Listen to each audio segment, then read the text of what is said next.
Yeah, when I look at a scale, let me get a scale up. It could be that, Mm. which I would see. I either look at both really, but I sort of have a structure or a framework and a hierarchy of notes. So in this case, this is C major. If if we're playing like a C major seventh chord, or we're playing in the key of C major, and everything goes back to the C chord, in which case I see those black notes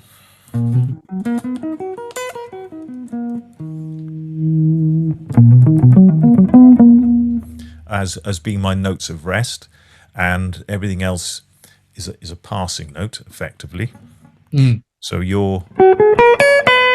which is your enclosure that you're talking about, and then that's the black notes are four of the available notes, and then with the other notes I've got seven per octave, but then there's five that are being missed out, and that's where your chromatic notes come in. So in my head, they've almost got like brackets around them that when they're played. But I think it's quite interesting how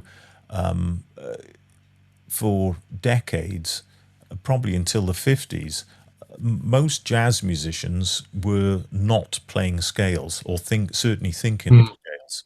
They were playing things that probably sounded like they were scalic, something like that. Whereas Mm. in fact, all that is a major seventh with just little sidestep to each.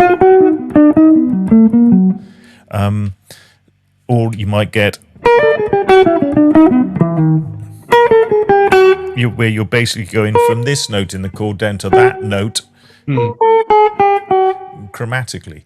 And so I think that what happened is that we've come up like in the 70s or post 70s, and if you started with punk like I did, when listening to rock, the natural thing is, what scale is this song in? That Mm.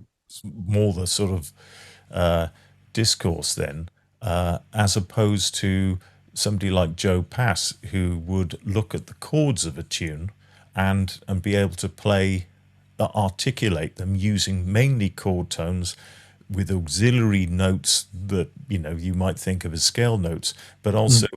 passing tones within that.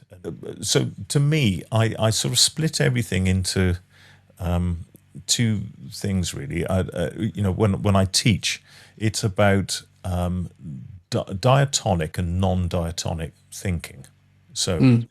in this case, if we go down to this again, if I had a backing track, I've got this. This is sort of C major seventh,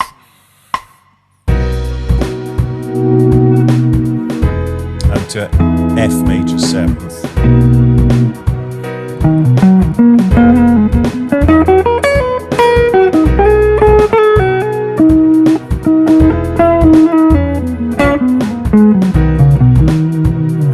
Okay, now that I'm all my notes of rest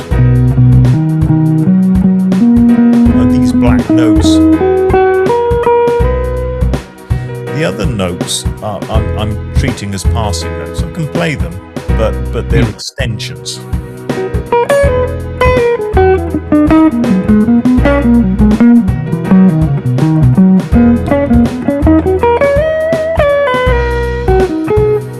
Now, the interesting thing is that when it comes to modes, there's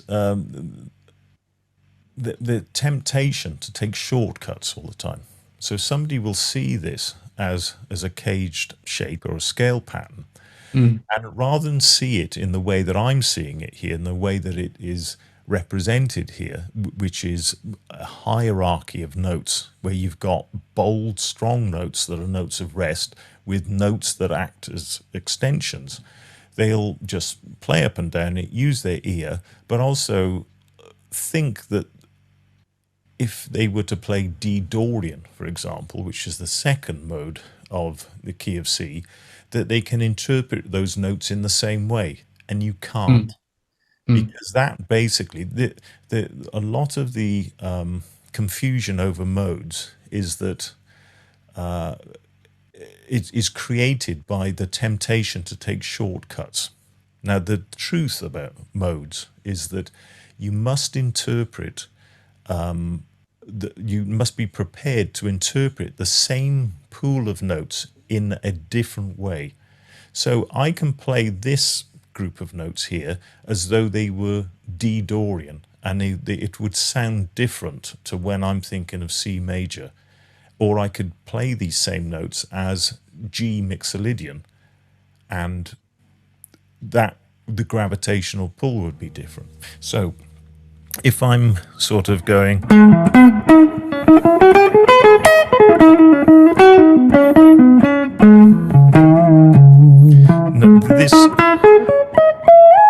this now sounds like a D minor scale, whereas if I go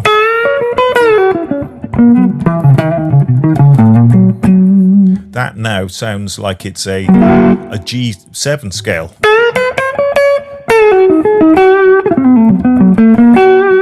And I mean, I am using passing notes and chromatic notes occasionally, but they basically are even more subservient than the bold notes. My chord tones, the bold ones, in this case, that exist within this scale pattern, are now those, not these. Yeah, that's what I was going to say. So the scale, the diagram that's currently up at the moment, were you to change it to G Mixolydian or D Dorian, all the black notes would change to reflect those notes then being the new tonality.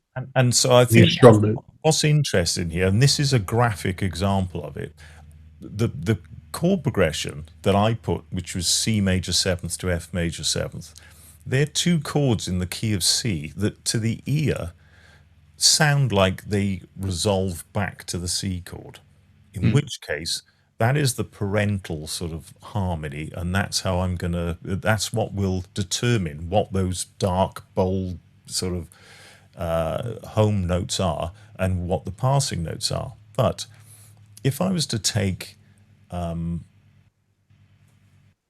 if we look at that again, I mean, the eagle-eyed would probably have seen it, but what are all those yellow notes? Yeah, they're the minor. Yeah, they're D minor, yes. And yet you could get a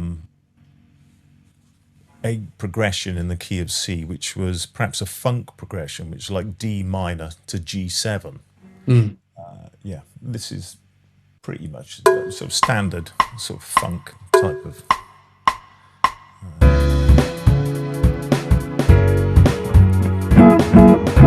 So that type of thing.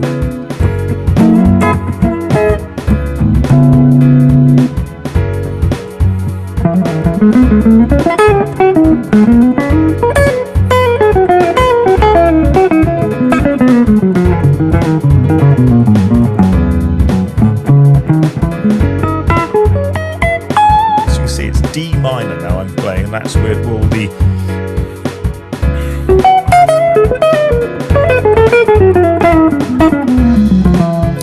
even though I'm adding notes, like passing notes, which I'll talk about in a second, the notes of gravity now are D minor. So going back to this shape, they're all the yellow ones, and all the black ones now are acting as passing notes, even if I play something sort of quite out.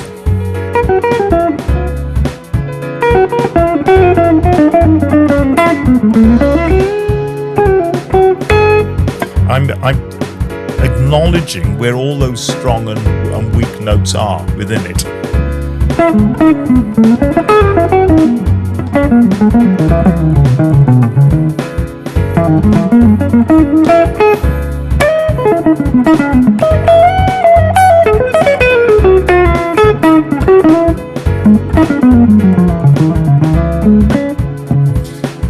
And so what that shows is that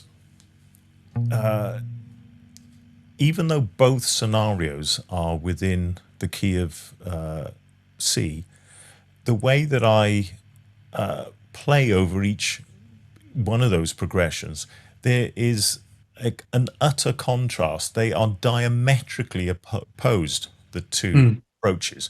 So in the one scenario, from this diagram, the yellow notes are the strong notes and the black notes are the passing notes. And in the other scenario, the complete opposite is true. And that is the graphic distinction between D Dorian and C major. They've got the same notes, but the notes now mean something. I mean, it's like, saying D Dorian is the same as C major is like saying 3 o'clock is the same as 11 o'clock. It's the same sequence, but the emphasis is pointing in a different way.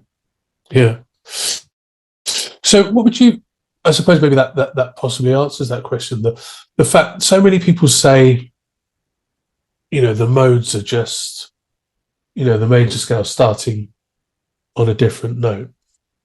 And they're not wrong, are they? I mean, that is true, but it's not got any relevance to their application. Well, what is considered the root note starts at a different point, yes, of that same, but yet it gives no indication as to its usage. No, but it's such a ubiquitous misunderstanding that it's a very difficult one to dispel. I think the reason it's difficult is because people either are looking for or getting sold shortcuts. So they just think, oh yes, D Dorian is nothing to be afraid of. It's just the key, it's C, but starting from the D note.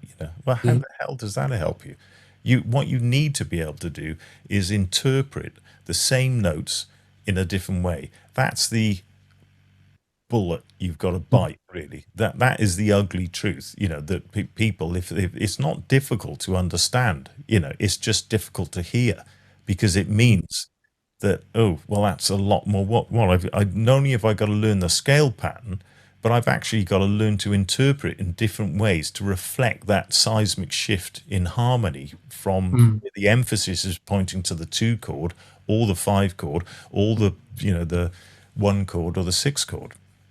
I think ultimately that's it. The reticence to put in the required amount of work and the hope that perhaps learning some, because I think oftentimes these people also tend to think of those scales as this is the Dorian shape and this is the Phrygian shape and this is the Mixolydian shape, etc.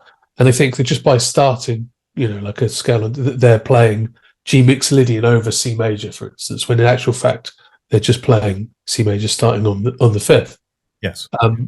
And that if they were to understand the harmony and the application of it, that they'd realise that, there's a lot more work involved in it. Yeah, I mean, they've got the same caged patterns, but each one of those caged patterns, you should be able to make them, even unaccompanied. You should hear the shift from, this to that to that.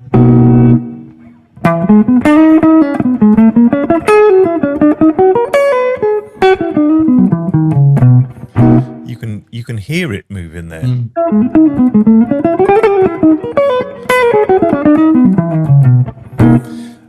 And that's because I'm going, all that is all the arpeggio tones.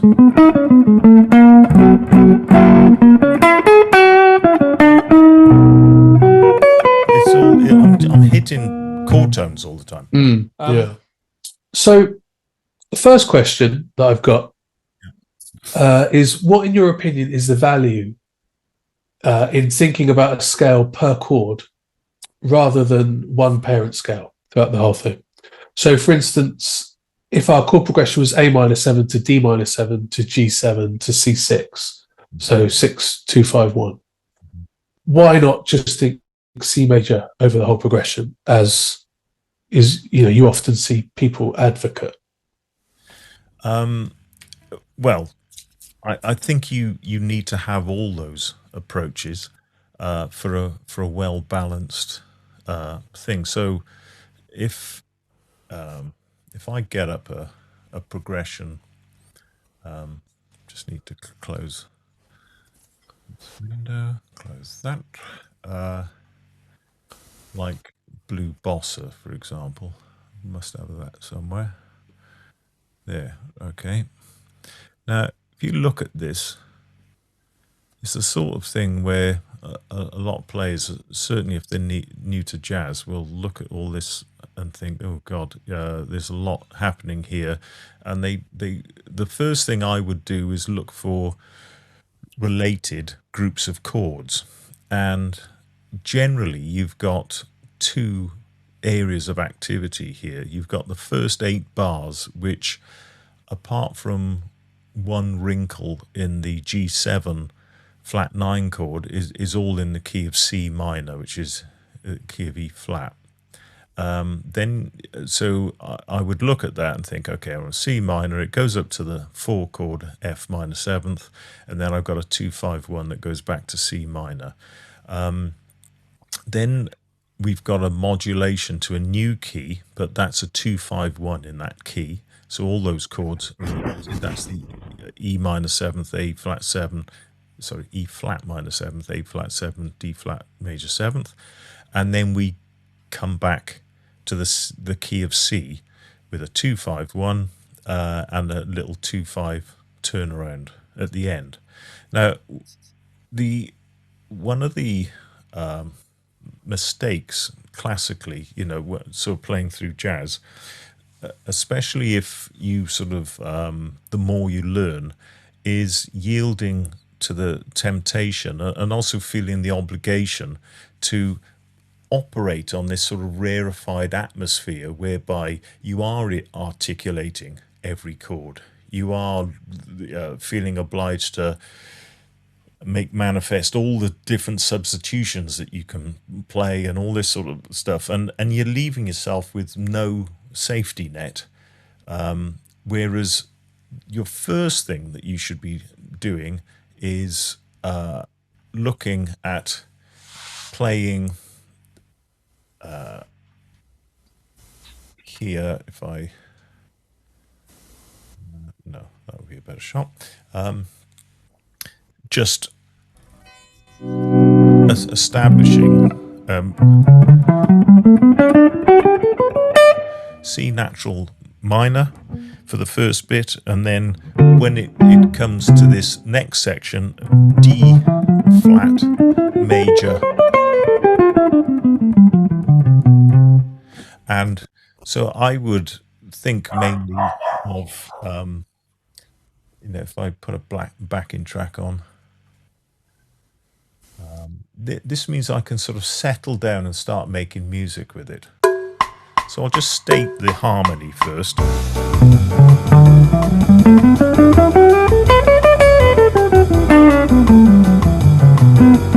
So there's my C natural minor, just in shape 1, D flat.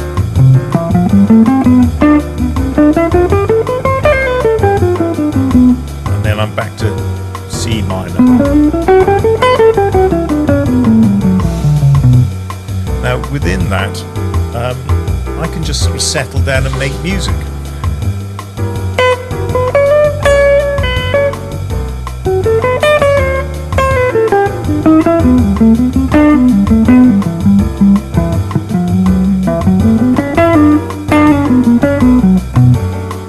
And really, I'm just playing from using my ear, basically. In that, I think ostensibly sort of C minor pentatonic as my sort of strongish notes, and I see other stuff as sort of coloration around that. And then when it comes to the D flat, then it's D flat major 7th or that type of thing. I'm just looking at simple areas of activity that are key based. C natural minor in shape 1. And upper semitone to D flat major.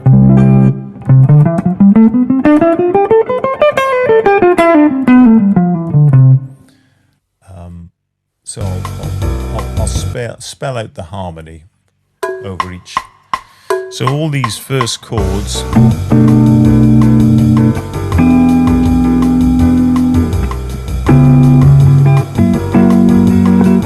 that will be C minor. This would be D flat major, 2 5 1 in that, and then back to C minor, 2 5 1 2 5 1. That's it.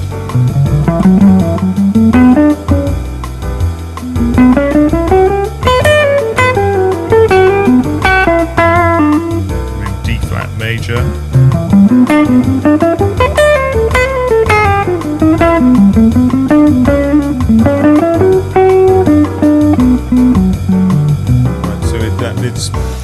It means that I can settle down to think in much more expansively without the pressure of all that sort of moving terrain underneath me. And I can just start thinking about long ideas that go right over the progression, and I'll just sort of start thinking about sort of thematic development, things that have got rhythmic interest.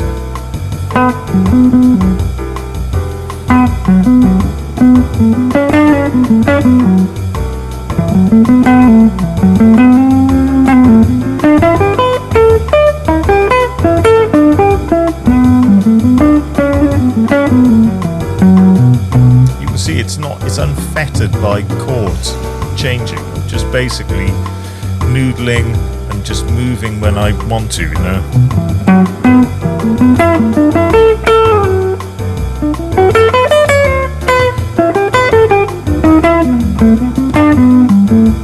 Now back to C minor.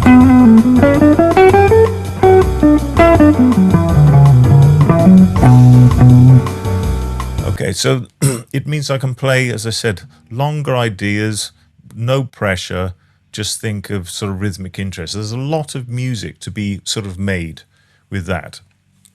The next sort of realm out from that is that I start thinking of where there are seismic shifts in the harmony. And what I mean by that is that I generally group things in terms of subdominant and dominant chords and tonic chords.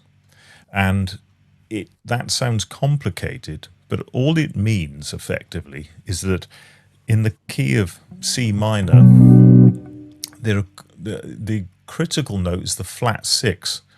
So there are chords that contain that flat 6, which are all part of the dominant subdominant family, and they're those chords where it doesn't, which are the tonic chords. So I save that flat 6 up. And in fact, a lot of players don't play a 6 note.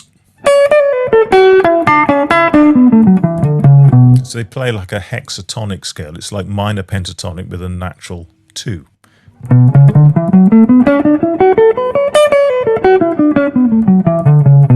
And that'll work over the whole progression. But what I'll do is I'll save up the flat 6 for when it goes to the F minor 7th, to the D minor 7 flat 5, for the G7 flat 9, and then I'll get back off it again. So if I was to highlight just the first 8 bars, so we're just going to sort of play through that. I can do that on this backing track. So I'll do that. And you'll see that basically you've got the...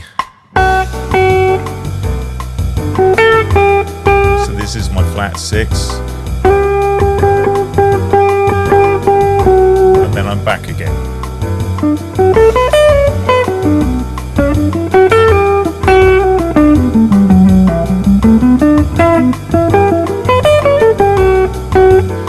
generally I'm sort of bringing that note in.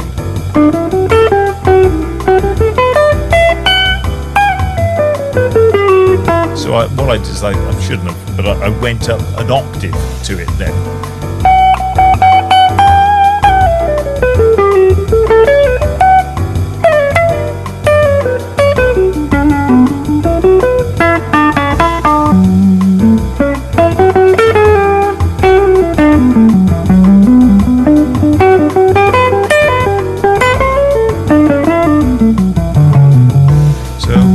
Down an octave.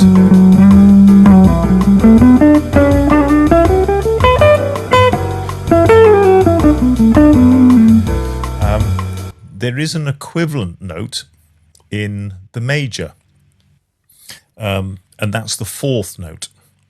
So all the secondary dominant and dominant chords, subdominant and dominant chords have all got that fourth note in it. In this case, if I'm in D flat, it's the fourth note is this one. So got 2, 5, 1, and then I'm off it. So I just think if I highlight that 2, 5, 1.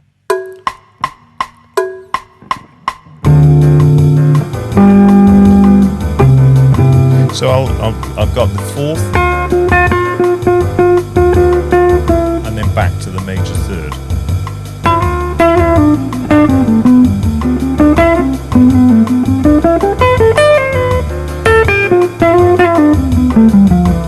So I just did it down an octave there.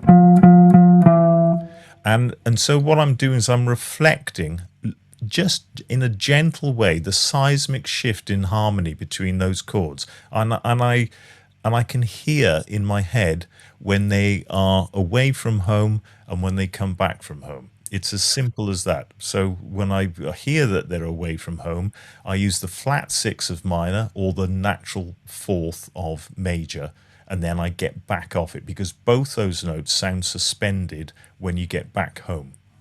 So would you say you're still thinking in a general sense, in that you're thinking C natural minor over the C minor parts of the harmony and D flat major over the D flat major parts of the harmony, but you're using the subdominant and dominant notes in each instance, just those one notes, to reflect a change in harmony that perhaps wasn't there? Yes, that's it. So I save. We're back to sort of hierarchy of notes, really, and if you just sort of see a pool of notes, which is the scale, as something that you can just sort of trot up and down through, then you're not really reflecting any sort of shift in gravitational pull as the progression carries on. So here, hopefully you can hear after a while. I could literally just sort of start it anywhere in the progression, but it's going to go. So we're at home, and then like that.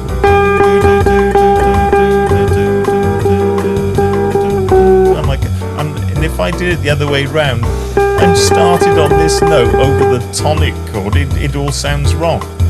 And if I target that, it sounds horribly and suspended.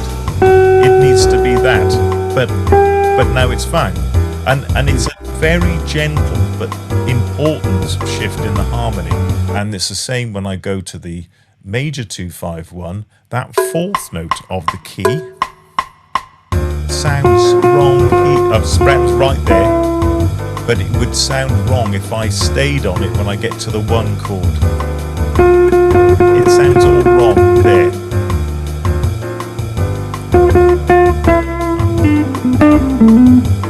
So if I get the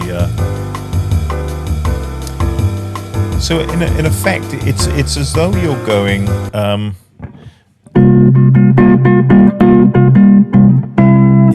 it's like a long suspended everything that's away, and then it's quite a basic part of harmony.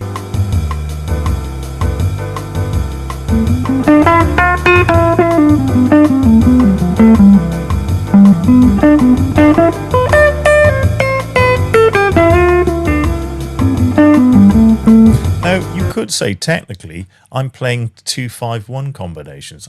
That's not how I'm thinking. I mean, I am playing over a 2-5-1, and there is this seismic shift in harmony again, but it's in a way that the harmony gets reflected without me thinking D Dorian, G, or in this case A flat Dorian. To let me get the chart up again. In this case, if you look at the third line, E flat Dorian to A flat dominant scale of some type. It could be Mixolydian or an altered dominant, and then back to D flat major. Yes, that I can do that, and I will do that in a minute, but that is not where I would start. It's not like you graduate onto being able to play over each chord and you never come back. You can't operate like that without a safety net. The safety net is basically, it's completely and musically valid to play over the chords rather than through them. And therefore, you just sort of see yourself, as existing within this sort of diatonia, and there's one way of just sort of playing over it and using your ear. But what we've just done is look at reflecting that seismic shift in harmony between those chords that are away from home and come back. And you don't need to know what they are, how they relate to anything other than you can hear that is not a settled chord that relates to the one chord. It's that sort of gentle but important. I'm trying to reflect it every time I sort of play through it, but hopefully you can hear now, if I do that, that it gives it a sense of thing. So I'm home. See, I went to that flat 6 then. And then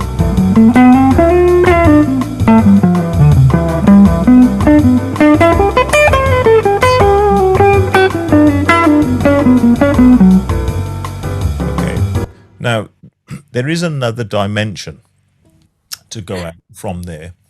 And again, it's a very gentle one. And it is that if we were to look at this progression, when you look at the second line, the one chord that strictly isn't in the key is G7 flat 9, because that introduces a B note into the equation. It should be a Phrygian chord in the key of C, but it's actually got a major third in it, and that major third means that there's a B note. Now I can just reflect that really in a gentle way by finding ways within natural minor, not thinking of harmonic minor. Doesn't have to be that overt, but just introducing the B and getting back off it again. And because I'm suggesting a perfect cadence, the B note is basically is suggesting that to the ear. I can sort of do it anywhere. I don't have to wait for the G7 flat 9 to appear.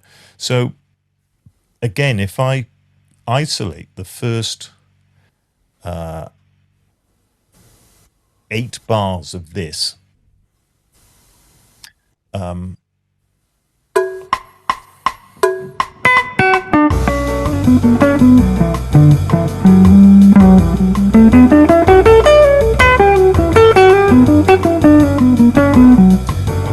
so in that I went da do do da do do, and then I resolved again. It was that gentle a sort of nod to the perfect cadence, and I got back out again.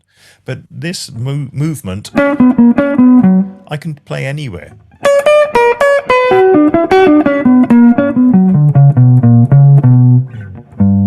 I did it in 3 octaves there.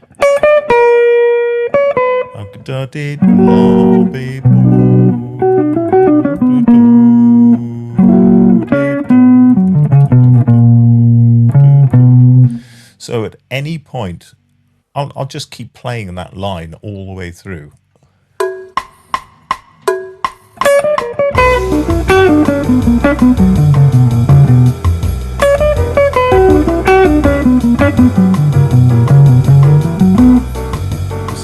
doesn't matter where I'm playing any of those things.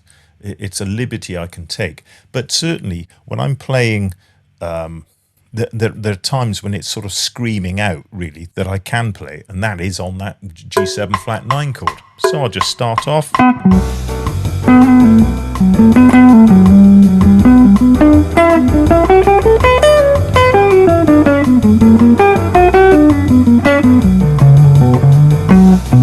So I started off playing minor, and then I targeted the flat 6 that's got, you know, everything to do with these chords, and I just played up and down the scale, and then I targeted that note, and then I got back again. And there is an equivalent in major. What I really do recommend highly, and this is something that's taken me a long time to realize, is that I used to treat minor 251s as being separate to major 251s, and now I don't anymore. I see the relative major and minor relation between the two of them, and it means that I can use all my minor 251s over major 251s and vice versa. Right. Because harmonically, there's so many common tones that they basically, there's very little between them. So if we change the key from this, just so that you can see it really clearly, if I'm playing in the key of C and I play a 251, that would be D minor 7th, G7 to C major 7th. The relative minor of C is A minor, and a minor 251 in this key would be B minor 7 flat 5 to E7 to, I know that this is normally a minor, but it typically gets changed to a dominant 7th to make that sort of stronger. So if we were to look at each chord, this D minor 7th, which is the 2 chord in a key of C, the B minor 7 flat 5 is basically D minor, but with a B in the bass. The two of them are just inversions of each other. When we get to G7 or G7 flat 9, because of diminished theory, I can take G and I can play it in minor thirds, and it's all part of the same thing. And E7 flat 9 functionally is part of that. And then when it gets to A minor 7th, well, that is C, but with an A in the bass. So it means that any line that I've got, let me see if I can work in this key. Hopefully got a backing track that does that as well. Yeah. Okay, let's do a little swing thing. Okay, so this is that progression. D minor 7th, G7, C major 7th, and then the minor equivalent. Now this happens in loads of songs like Autumn Leaves and all this sort of stuff. Now, it's all in the key of C. The only wrinkle in the harmony is this E7. But I could do the same thing again. So I could loosely think about playing in C, but playing things that dwell on the 4th and get off that 4th for when we get back to the 1 chord. And then I can play things that go on the flat 6 and get back to the 5th of the minor. I've got the added thing of not just doing that, but when I come to the E7, I can hear that lead-in note, which in this case is G sharp, and I can bring that in as well to reflect that shift. So, 4th of C. And I'm now off it onto the major 3rd. Now I go to flat 6. Back to A minor.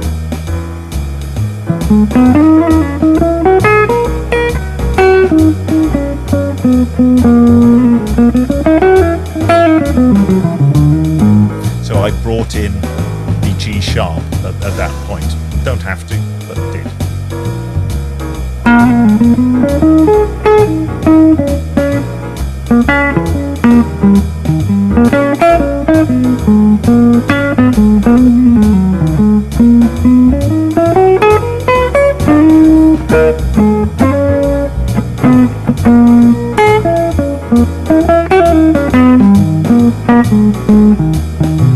So I'm not playing 2-5-1 licks or lines or thinking of changing a different scale on each chord. It's much more gentle than that.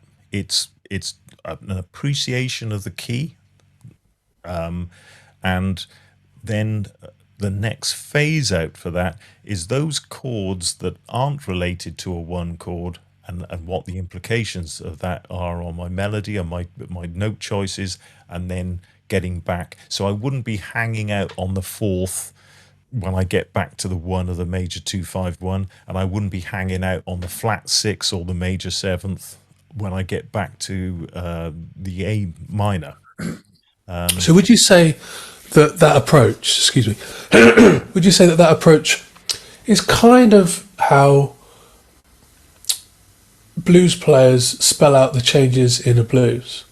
So for instance, you know, if you look at how a lot of like the sort of traditional blues vocabulary of dealing with the five would be, like the five chord, a lot of the times, beg your pardon? They often just play the root of it, don't they? Or they lead Well, to it. or they'll take the minor pentatonic and they'll take the flat third and they'll lower it down to be the fifth of the five chord.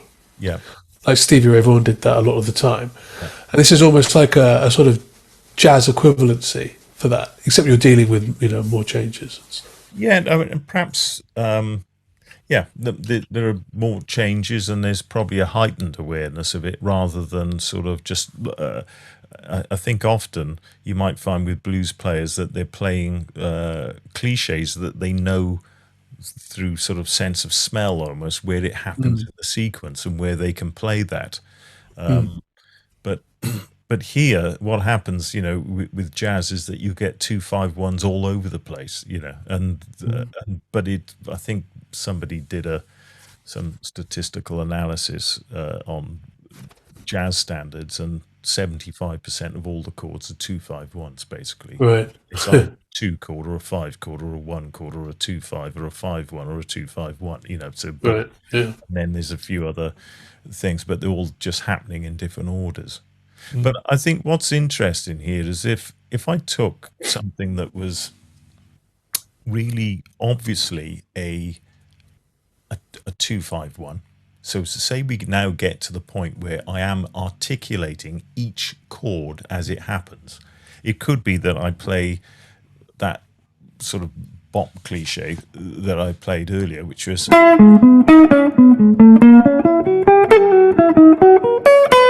Now that is a typical sort of Charlie Parker style 2-5-1 line. So you've got stuff that dwells around the D minor. So that is basically, it's like D minor seventh, but with so it's like that hexatonic scale I was talking about, where you've got no six in it. And then chromatically to the G7, which is all just dominant seventh, and I'm just putting some chromatic stuff in there, which is sharp 9, flat 9 to root, and then I'm getting to the major third of this chord. I'm just sort of climbing chromatically up to it.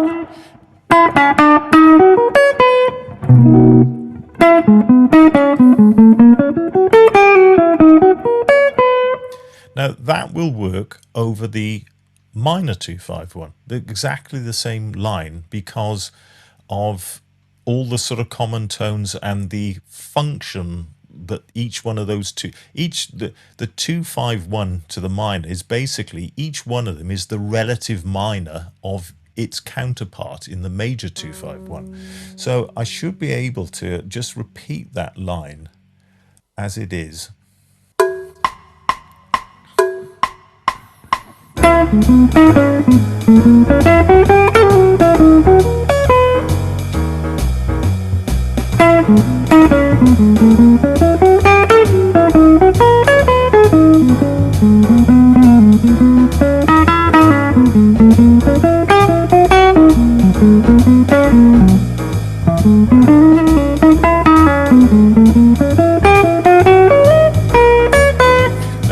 did then was take the same framework and just keep changing it, just interpreting it each time. So to me, I get students to learn a line and understand it, think, oh yeah, right, I can see that's hitting all the chord tones of the 2 chord, that's hitting all the chord tones of the 5 chord, and that's hitting all the chord tones of the 1 chord. It then becomes like a sort of a sequence of events that you can then interpret in different ways, rhythmically.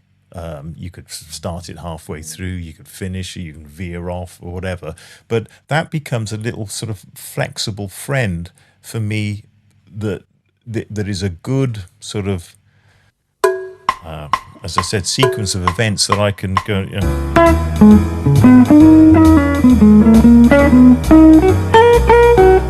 Now, it might look like I wasn't playing the line, but I was. I was literally taking it and trying to do something else with it.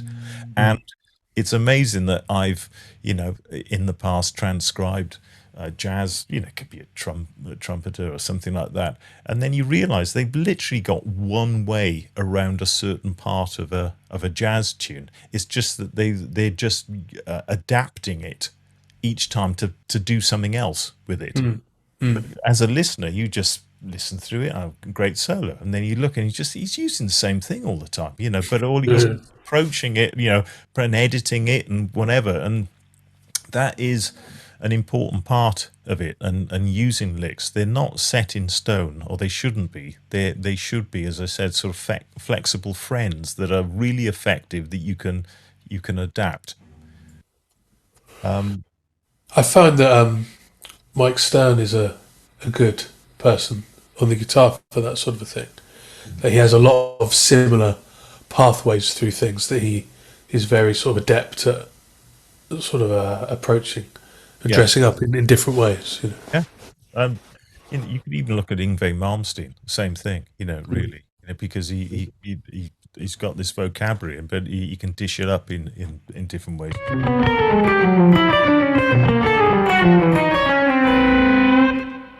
My name's Shaun Baxter, and I'd like to tell you about my new book called Chromatic Lead Guitar Techniques. It covers chromatic approach notes from below,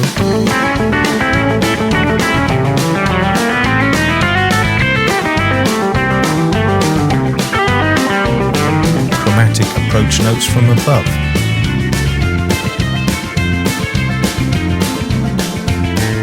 chromatic bridging,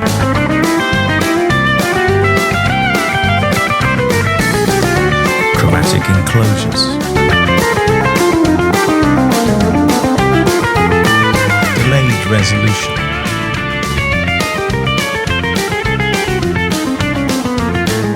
12-tone rows,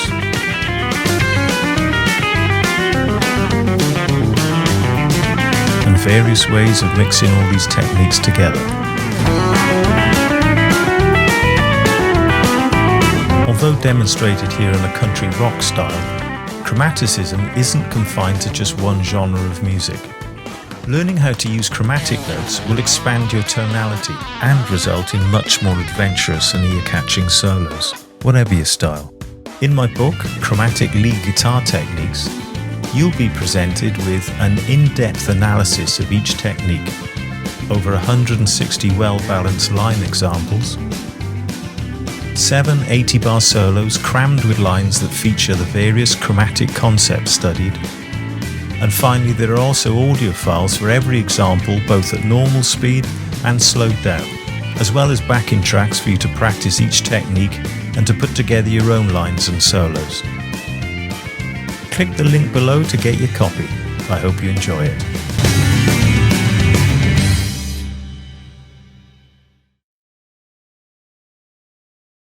I think that one thing we need to talk about, though, when you get into the nitty-gritty of looking at each chord, is guide tones, because I think without those, you're lost, really. It's directionless, and there's no cohesion holding it together.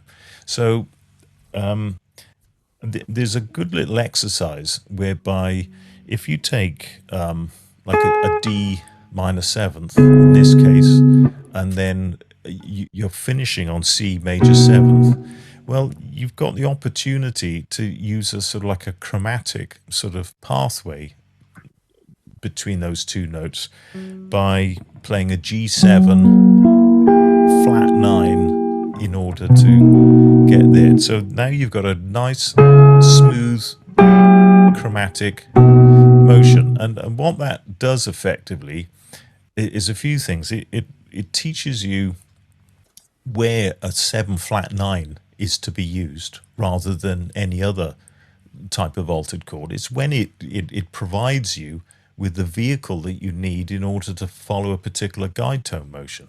In this case, so here I've got sort of consonance, dissonance, and then resolution there. But also it helps you to understand how certain lines work. You can construct lines from that. You can go, rather than, you could think, okay, well, I'm playing this from Dorian, and I'm playing this from half whole scale, and I'm playing.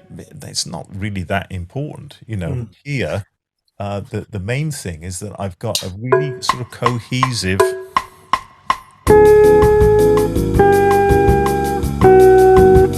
Now, I don't have to think of playing D Dorian, G Superlocrian to C major. I can go.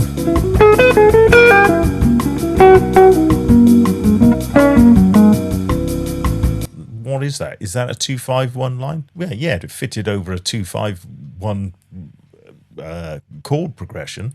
All I was thinking of is setting off in Dorian, moving to that guide tone motion, and then resolving it to C, and then playing from C.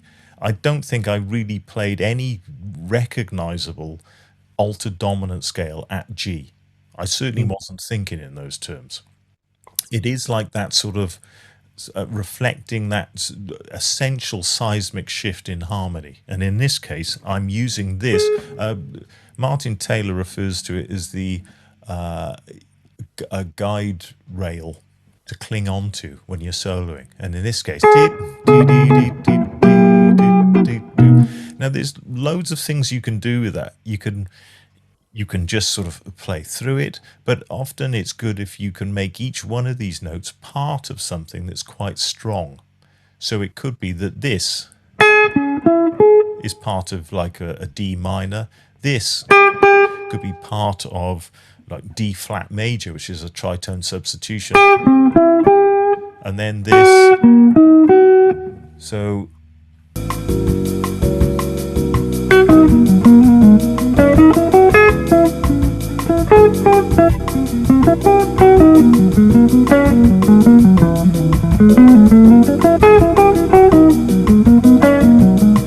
there, I did it only on the 5 chord.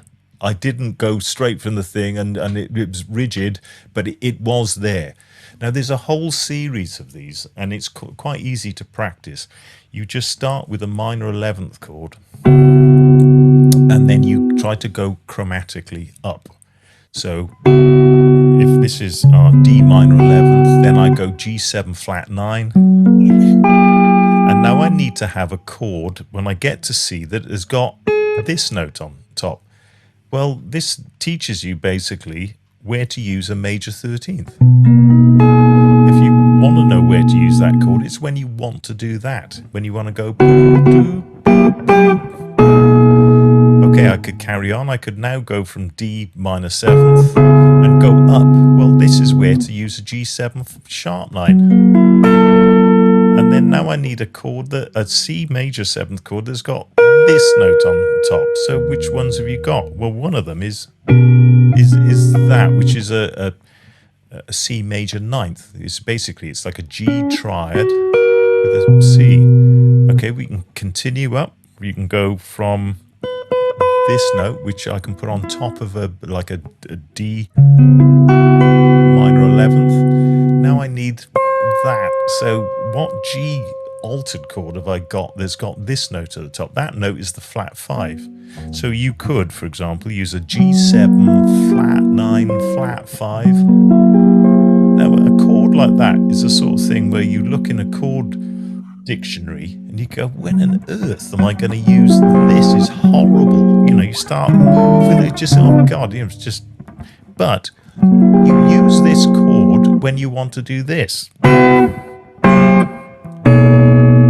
because that's where it makes sense. So what I've done here is go a D minor with that on the top, a G7 with this on the top. So I've found one, and now I need to go to a C major 7th with this on top. Well, you can play a major 13th instead of just going to this. You could play I can continue going from the root, D minor 7th. Now I want this on top of G. We'll play G7, sharp 9, sharp 5, and then this can go up to this. So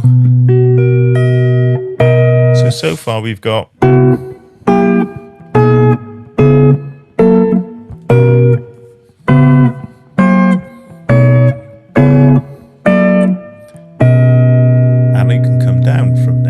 play an E on top of the D minor, which will give you D minor 9th. I want to now come down a semitone. That's where we're going to use our G7, sharp 9, sharp 5, down to this, but we've done one of those before.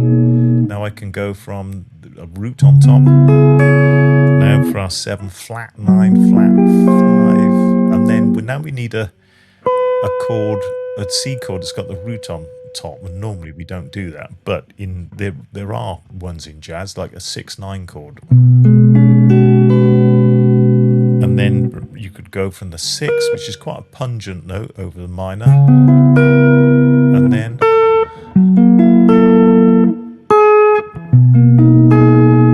finally the one that we started with.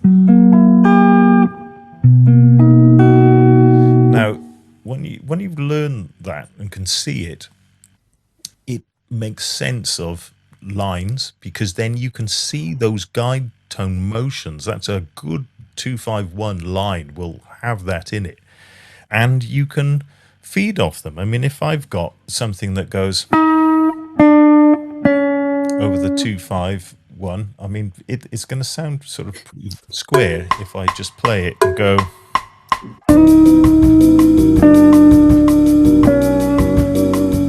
But I can make each one of these notes part of something bigger, so I can go.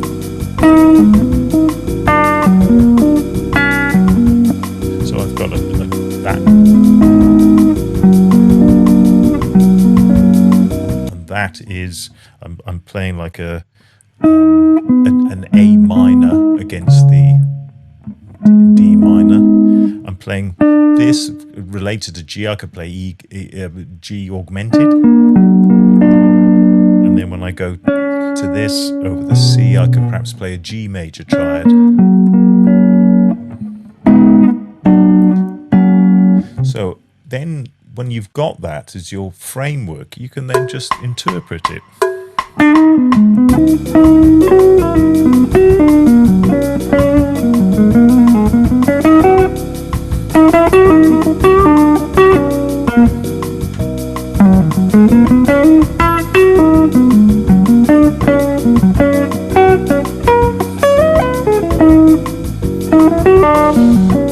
So I can perhaps put it in a line going.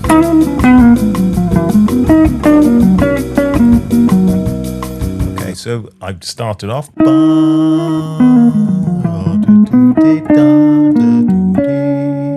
So it's buried in there, but it's an essential way of giving that a line like that cohesion.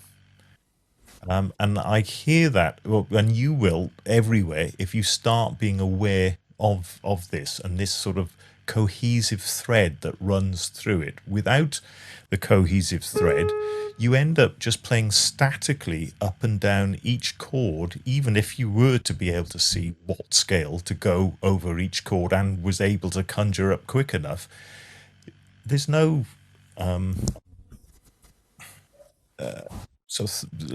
underlying thread with it.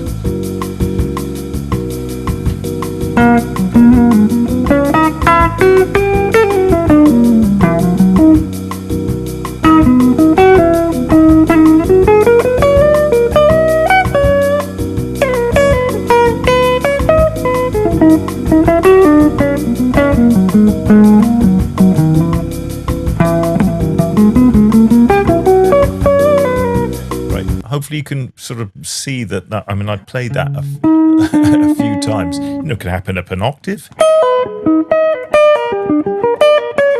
Again, I could make that part of something. You know, it's up to you what you put onto it, you know. So if I put...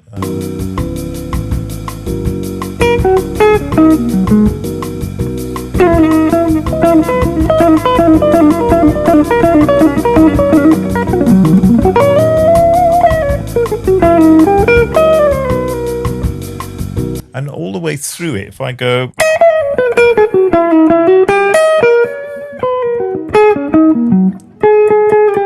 I'm thinking things like that, you know.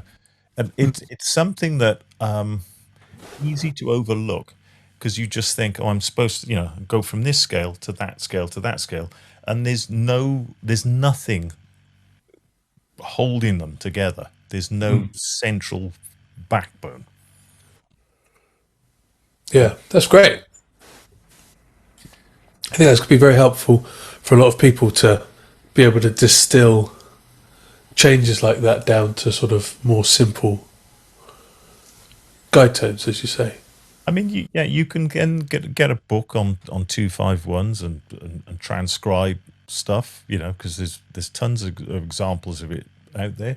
I would suggest you look at a tune like Blue Bossa, for example, and stay with it for a lifetime, getting better and better at it and getting into it in depth. I mean, John Scofield did say that it's much better to go into something like one tune in depth rather than superficially skate over loads of them.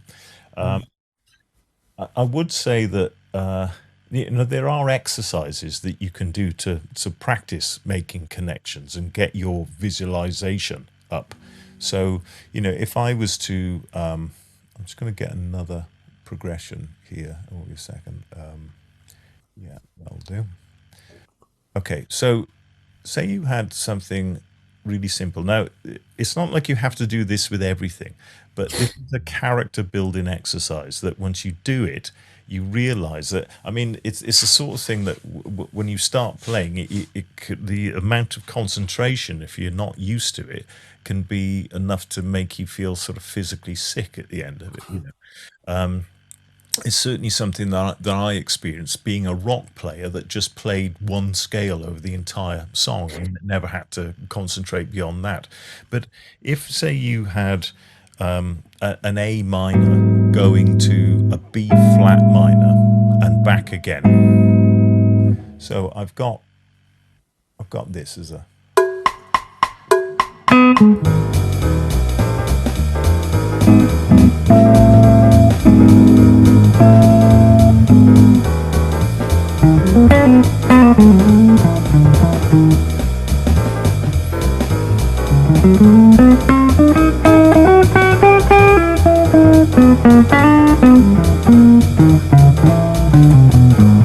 Okay, so in order for me to play around this, I've got to think of a few things.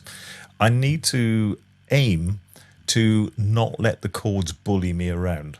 So I've got to try to transcend the fact that the carpet's getting pulled from underneath me all the time. And so I think that ideally think of something that's got some sort of rhythmic thrust to it, and then that be the seat of your thematic development. But one way that you could practice is that you think, okay, well, I've got to play A Dorian over the first one, and B flat Dorian over the next one. Now you haven't got time to state each scale in its entirety. And one thing I remember Mike Stern saying is that you shouldn't be concerned with the sort of global implications of each change.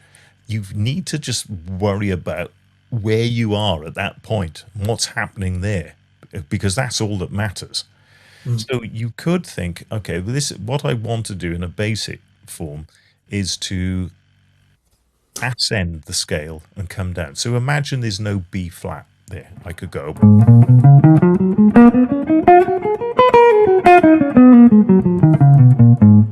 So what I need to do every 4 notes is to shift to the new scale.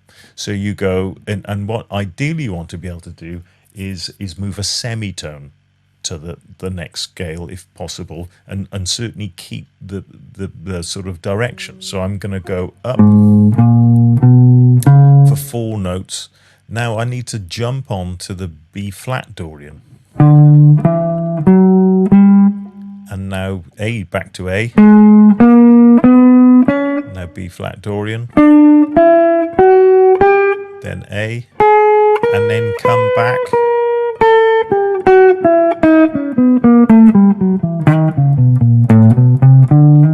So hopefully you can hear the chord changes as I'm doing that.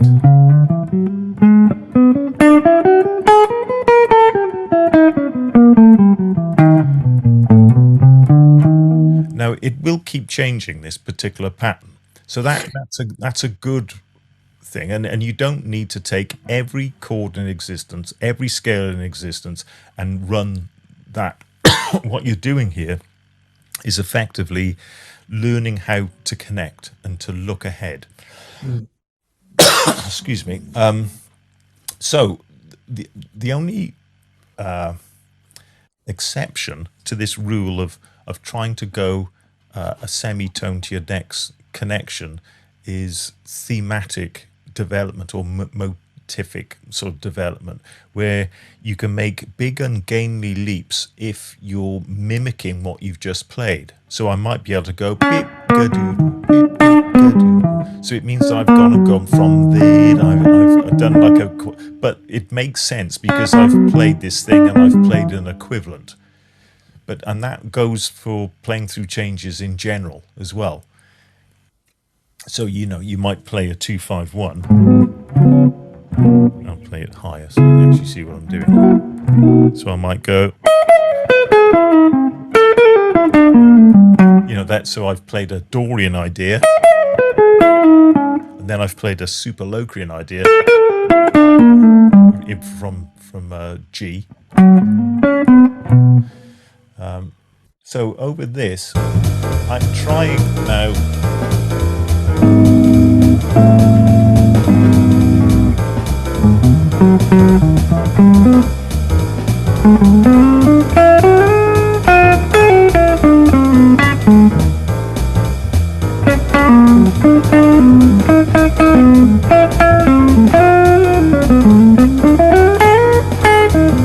You get the idea anyway. So you've just got to try to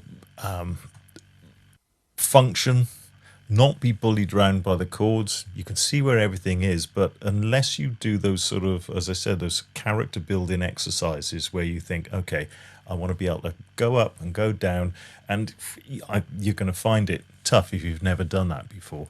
But that is a sort of foundational skill, which then when you don't have to do that and you can start leaving gaps and thinking of rhythms and stuff like that, you're still using that ability to connect, or that skill that you've developed.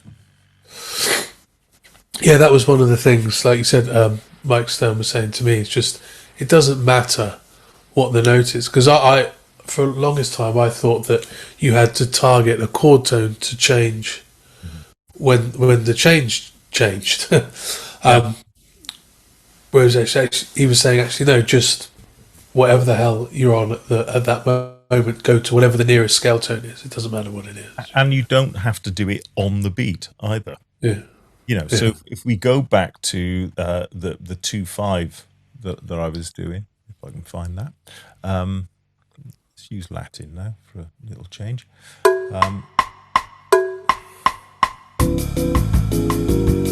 So it sounds a bit raw sex, this bit back. So if I'm looking at one of those guide tone motions, it doesn't need to be there. So it starts, you think, oh yeah, I can see that. But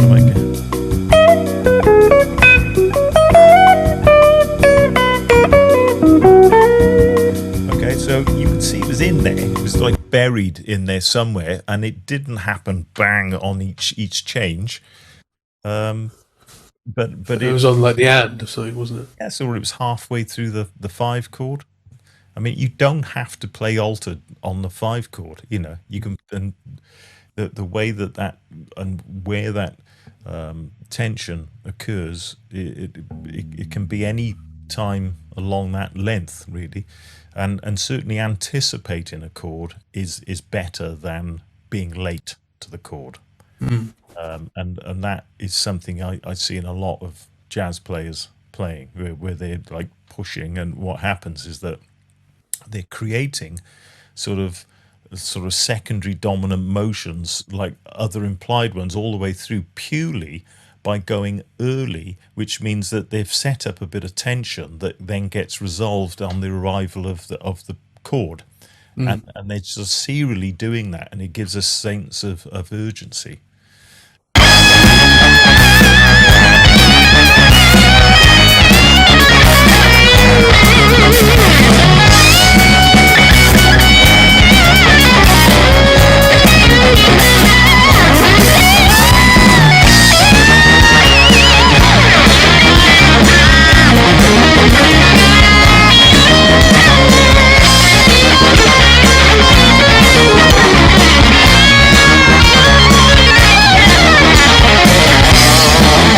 There is an aspect that we haven't talked about, and that is that what we have been talking about presupposes that people know what scale to use over each chord type.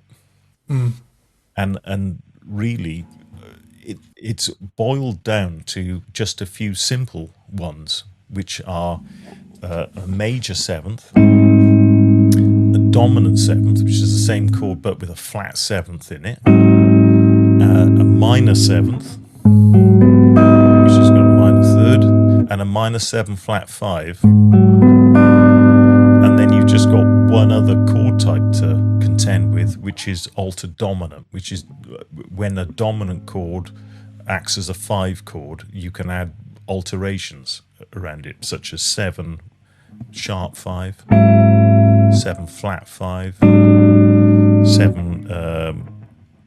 flat 9, or 7 sharp 9, or any combination of those. You know, there's some fantastically altered sort of chords on that 5 chord, and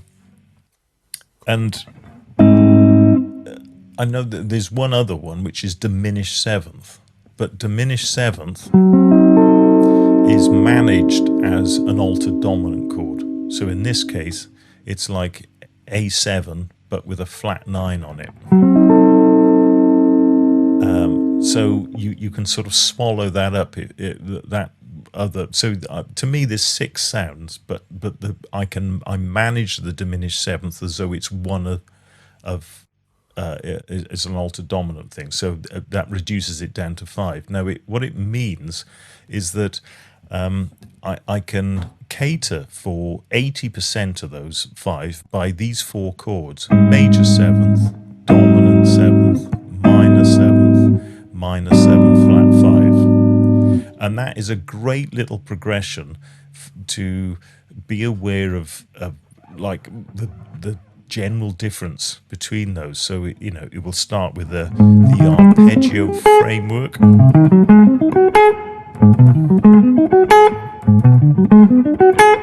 and then all the auxiliary notes around that. And to me, this first one is Lydian, although I often don't use the raised 4th. Just because it's there doesn't mean to say you have to use it. But although I could use a natural 4th against this chord, you generally don't get a natural 4th added to a major 7th chord, because it sounds like this. But you get a raised 4th added.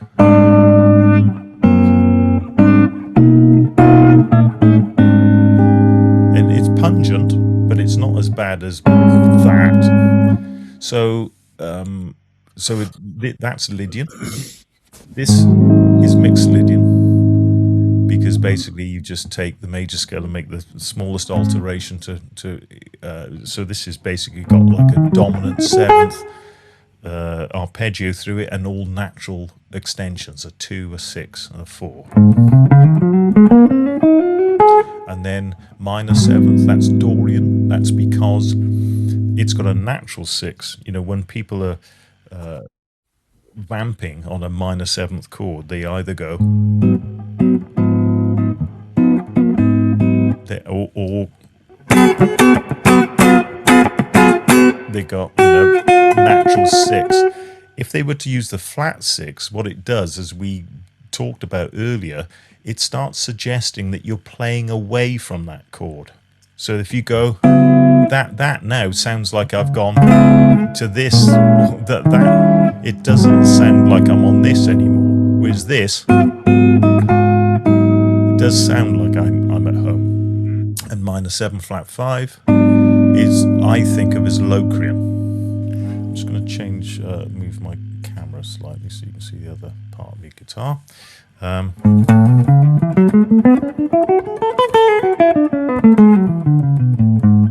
there is a melodic minor alternative to that, which I'll discuss in a second. But what I would say is that, again, get a backing track like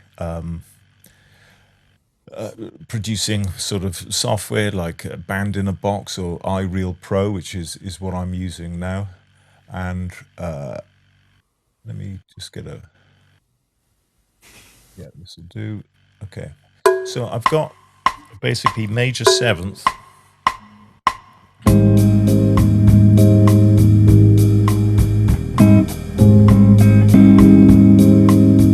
to dominant seventh,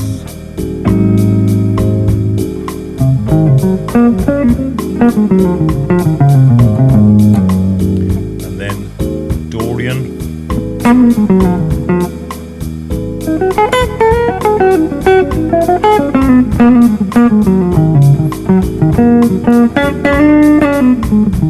this is Locrian,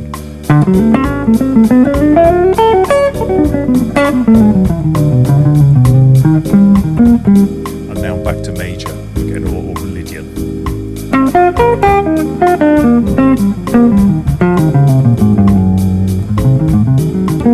Now, to make this work, what I'd suggest is this. So let me just get this up. Is this. So you're going from major seventh, and that would be Lydian. You go then to A7, which is mixed Lydian. You go to minor seventh, which is Dorian, and then you go to minor 7 flat 5 with Locrian. Now remember, this is 80% of all the chord types there are. A major seventh could be A major ninth or A major 13th or A major 7th sharp 11 or anything. All that is just Lydian chords, major seventh with other notes from Lydian added to it.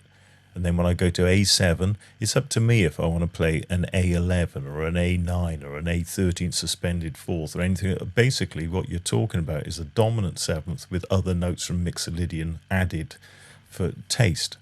And then we go to a Dorian chord, and then again I can add other notes of Dorian to make that an A minor ninth or an A minor 11th or an A minor 6th. But that's my choice. In the chart, it'll normally just give you the straight chord, and then you get to A minor 7 flat 5. Now you can see that here I'm targeting or suggesting that you learn to target each one of those salient notes on the change.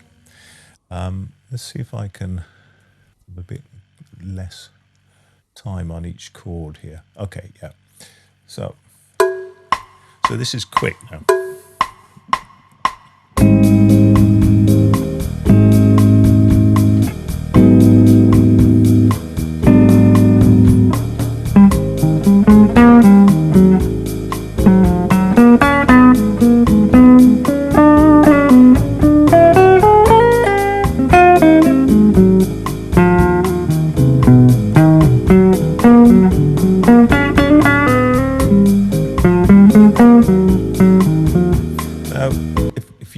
had somebody playing over this progression like that, you probably wouldn't be aware of going major seventh leading to the flat seventh, moving to the minor third, moving to the flat five. But that's precisely what I'm doing. I'm just sort of disguising it by not being subservient to that. I'm using it as a sort of general guide, but I'm trying to play with rhythmic interest, leaving holes, but anticipating it, and generally trying to pursue a train of thought without getting bullied around by the changes. But I'm not thinking A Lydian, A mixed Lydian, A Dorian, A Locrian. I'm actually focusing on the guide tone as it's moving, and then I can embellish that guide tone using the scale, because that is, in terms of priorities, is the most important thing.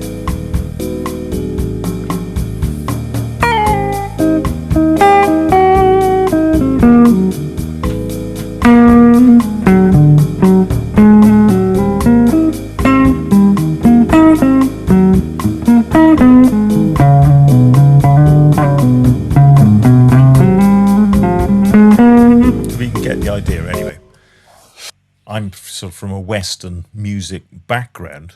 Basically, we naturally try to, we hear something and just think, okay, well, it's a major. So somebody played a major chord to a non-musician and got them to sing over it. They'd probably sing the major scale because that's what they've sort of brought up with. And then, but it's incredible that then if you play them a minor seventh chord, then they'll say, oh yeah, well that's the major scale, but just sort of seen from this point of view, and they sort of just keep adapting and fitting it into that sort of thing. So I think the natural, in a sort of Western, from a Western culture, those are the sort of your starting points, and then you can move out from there to introduce more tension. Now, it's quite interesting because if you've looked at like second choices, if you like, or jazzier choices, over the major seventh, you're told that some modern jazz musicians will use Lydian sharp 5 over that. And yes, you can use that.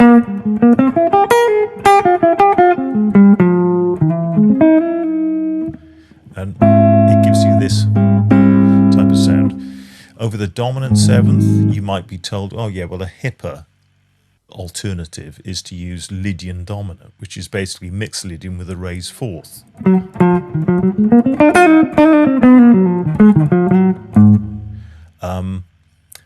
And yes, you can.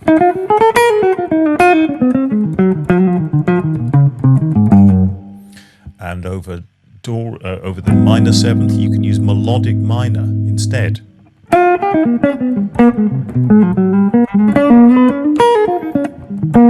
And over this, minor 7 flat 5, you can use Locrian with a natural 2, which gives you this sort of sound. And yes, you can do that. But it's important that you see why those choices occur, and to understand that, you have to go back to Dorian and melodic minor. And so I'm going to change this backing track to just an A minor 7th chord. And what I've said is that you start with Dorian.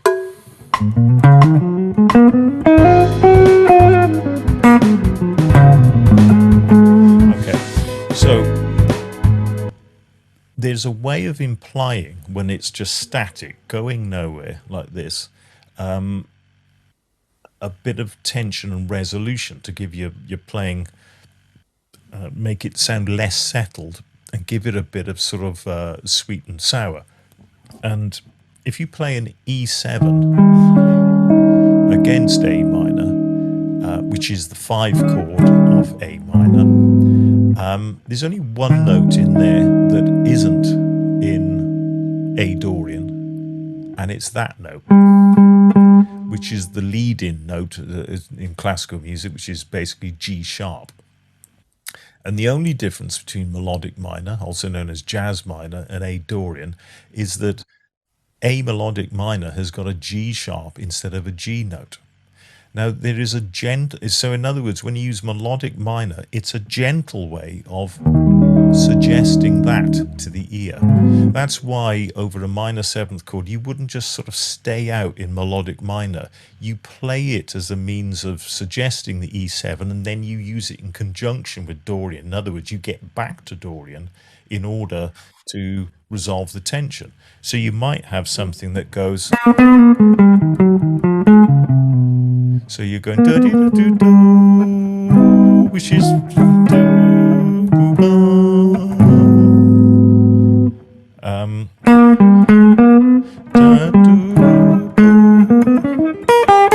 so you will often get things where you've got major seventh and then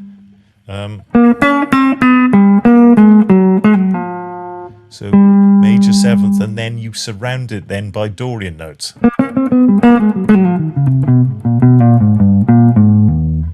So again, you're sort of using it throughout.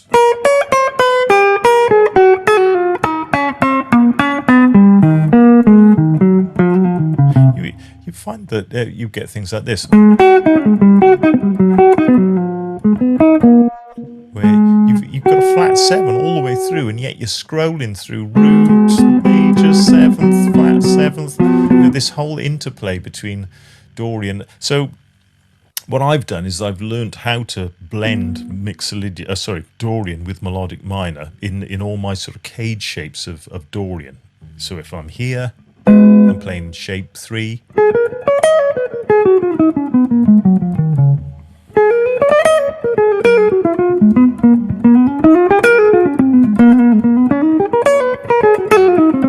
I'm using it all the time. I'm sort of throwing that major seventh in and then surrounding it or resolving it with flat 7. Now, the reason I've mentioned this is because, and this is something I just took me a while to discover, and that is that there is a parallel universe, melodic minor universe, running to the major scale modes that you only see if you start from the 5 chord. So if you look at the top line, you've got the 4 chord types that I was mentioned earlier. You've got Mixolydian, the 5 chord, then you jump over to Locrian, and then you jump over that to Dorian, and then you jump over that to Lydian. So just look at the top line, nothing under the dotted line yet. Now, the implications of that are quite interesting. So if you look at this, you can see where those chords are basically in the key of C. So you've got G7 moving up to B minor 7 flat 5, D minor 7th, and F major 7th. Now, they are all part, and this is, I think, is interesting. All those chords are either subdominant rather, or dominant chords. They're none of the tonic chords. The ones that they jump over are all the tonic chords. So it means that 80% of the chord types that you play in jazz are not tonic chords. They are not only subdominant and dominant chords, but they're all related and they're all inversions of each other. I mean, if you look at that B minor 7 flat 5, that basically is like a G9, but with a third in the bass. If you look at what it is D minor, but with a B in the bass. So it's related to this chord, and this chord is F, but with a D in the bass that corresponds to this. So they're all part of this sort of same tertiary ladder. Now, the implications of that are that when I go back to the chord progression,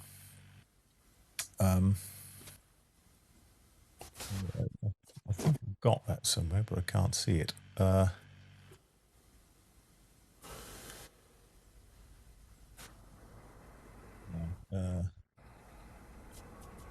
Okay, well, let's go back to this. Over this chord progression, I can use the same line for each chord type. Now, when we started, I said that when you play over modes and you're playing diatonic progressions, we had C major seventh to F major seventh, and we played the key. The key was C major, but the notes of gravity were C major seventh, and all the passing notes were D minor. And then we looked at the complete opposite of that, where say you're playing a funk progression, you're playing D minor seventh to G7, and your the complete opposite is true, whereby the D minor notes, they're now your notes of gravity, and the notes of C major seventh arpeggio are now all your passing notes. And I said then that in order to understand modes and be able to apply them in a way when you're playing through diatonic progressions, you need to reflect a different interpretation depending on what mode. So D Dorian is the absolute antithesis of C Ionian. They've all got the same notes, but the emphasis is completely different. Now, when you get to play non-diatonically, in other words, use a different scale over each chord, the disadvantage is obvious because now you need to chase the chords around.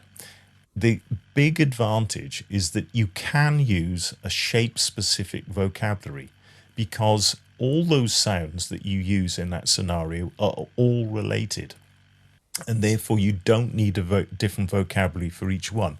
So if I was to visualize Lydian, and I've got a line that fits over this sort of scale pattern, which is like shape 1 for me. It could be this.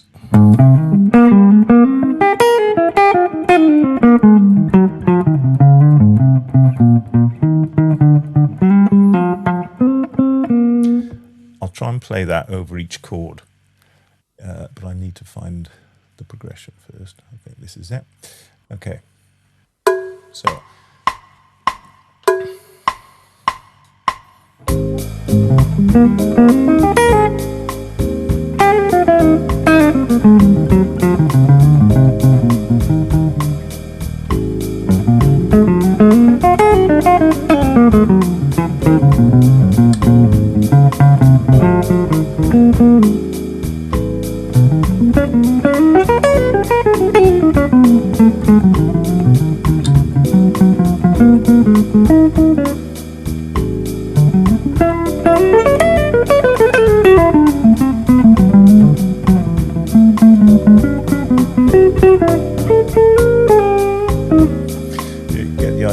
anyway, so all I'm doing is I took a stock lick, and because the major scale modes all share the same shapes, I just look for that shape in each one of the new scales, and I was able to trot out this line and use exactly the same foot, and it worked just as well in every situation. Whereas if I took a C major orientated line like this,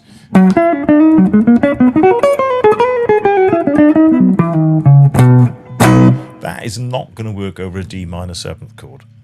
It's not going to sound like that. Let's put it that way. There's each one of these lines, the beauty of it, and it's so important. You don't need Mixolydian licks that are different to your Locrian licks, that are different to your Dorian licks, that are different to your Lydian licks. Basically, all your lines will work just as well, but they are shape specific, and you just can build up a repertoire of lines. Does that make sense? Yeah, totally. Okay, if that does make sense, then I need to go back to this parallel universe here. Now, if you look at the third step of that skimming stone, that basically explains this sort of tertiary harmony where all these are related, you've basically got Dorian, and that's underpinned by what's commonly termed as jazz minor 1, which is the melodic minor. And earlier we looked at going from melodic minor to Dorian, and just how the fact that melodic minor is a way of gently implying a perfect cadence. So below you can see what each one of those modes are within melodic minor. Jazz minor 2 is Dorian flat 2, jazz minor 3 is Lydian augmented, blah blah blah. And you've got that as a reference. Now if you look at the first step, you can see that Mixolydian is underpinned by Lydian dominant. And you then go to the next step and you can see that Locrian is underpinned by Locrian natural 2. And then you go to the end and you can see that Lydian is underpinned by Lydian sharp 5. And that is because you're basically playing exactly the same thing as you were doing when you were playing Dorian to melodic minor. You're just playing it further down or up the chain because they're all inversions of each other. And so, in other words, your Dorian lines that are caged orientated or shape specific, and your ways of bringing in melodic minor, you can do exactly the same for the other scales. And so when I'm doing it, when there's a dominant 7th chord being played behind and I'm playing Mixolydian, I'm literally going from Mixolydian to Lydian dominant and back again. But all I'm doing is playing the inversion of Dorian to melodic minor. And that's why classically those scaled as are deemed as second choices to the sort of major scale mode choices, but no one tells you that. I've never seen this laid out like this before and explained like this. I wonder if, when you look at the far right of this diagram, the relative major of this whole thing is Lydian. It's not 1. I know it starts with 5, but you could say that everything sort of stems back from Lydian.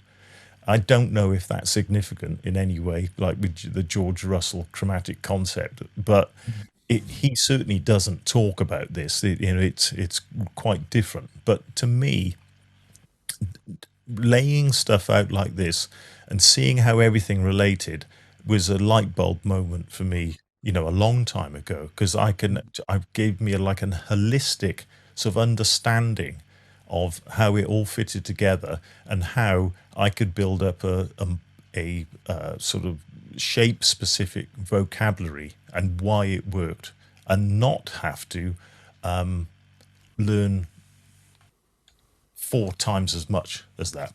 Yeah. So what you're saying then is that in the use of melodic minor being that you're creating a temporary 5 back to the 1 of the melodic of Dorian.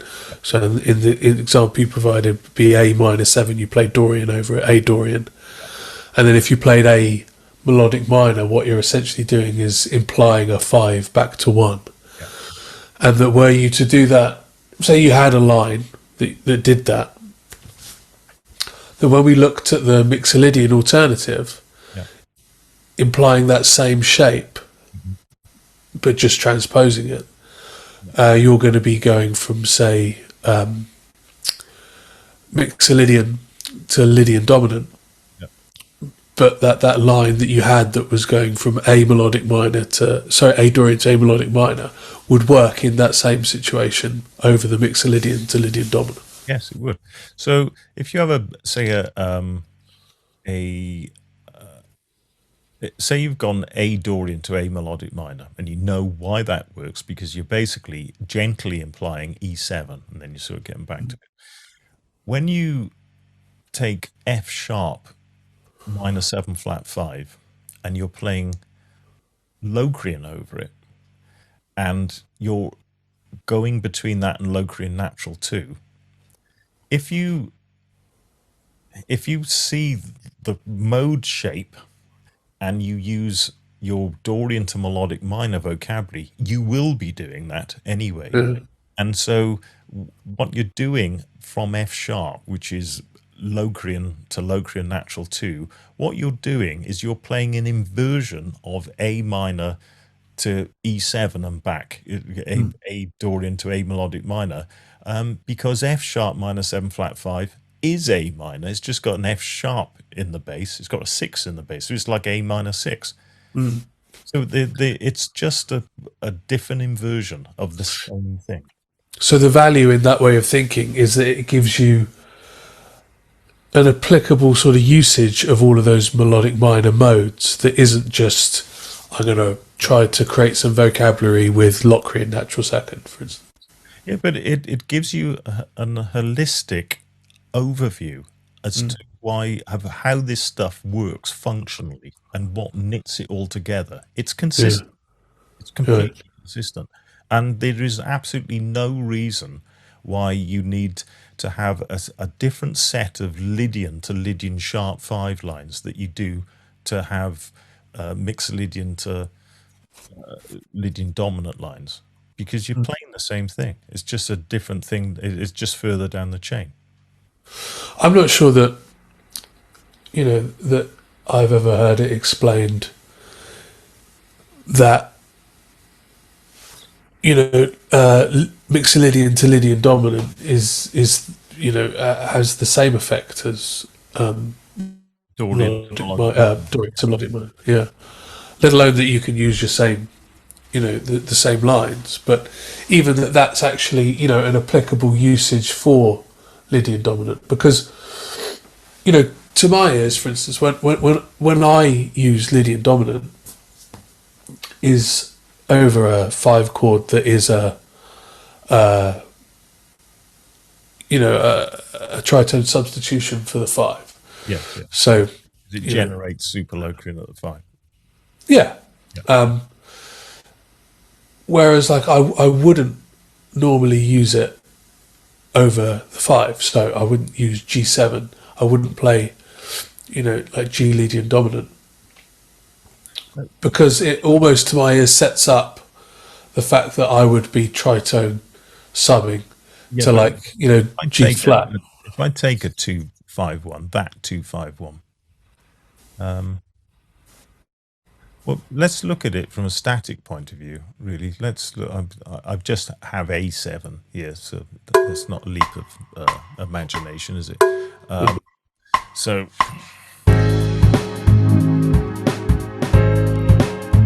well, look, what we're going to do here effectively is E Dorian to E melodic minor over this, right? So I can go.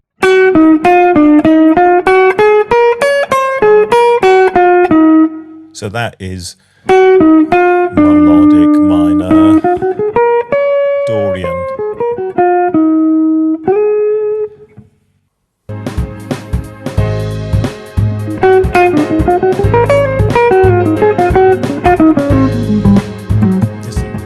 It fits exactly the same.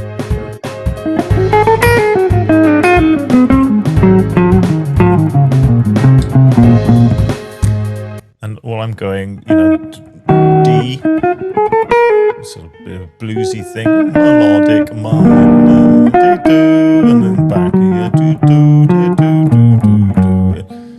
But I might come out of it into something that's sort of A7 or whatever. But I mean, a 2 chord is just a suspended version of the 5 chord. That's it. When you're playing a 2-5-1, you're basically going A sus, A7 sus to A7 to C, like that. So, and when you play that, you can see, look, it's just it's just D, E minor 7th. So.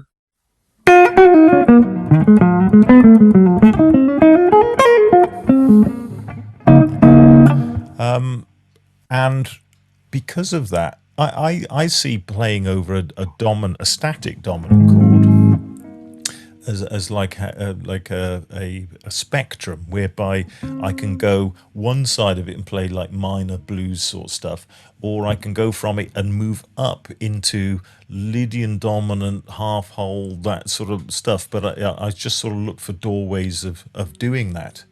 But so I've got my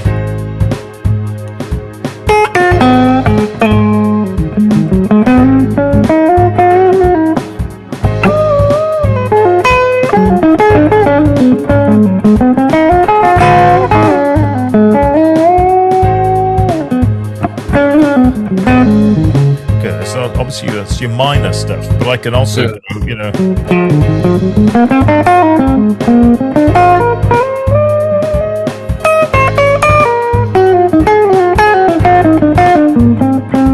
that's my Lydian dominant stuff. Now that has opened a new doorway to me, because I can go two areas from that. All I've done is introduce the raised fourth, which is like a flat 5 of the blues. So it's not that, it's not that bad. I can now replace the natural 2 with a flat 2 and a sharp 2, and I'm in half whole then. But what I do is I set up something that's in Lydian dominant that it doesn't involve those 2 notes, and then I move that up in minor thirds, and that opens the door to half whole scale. Right.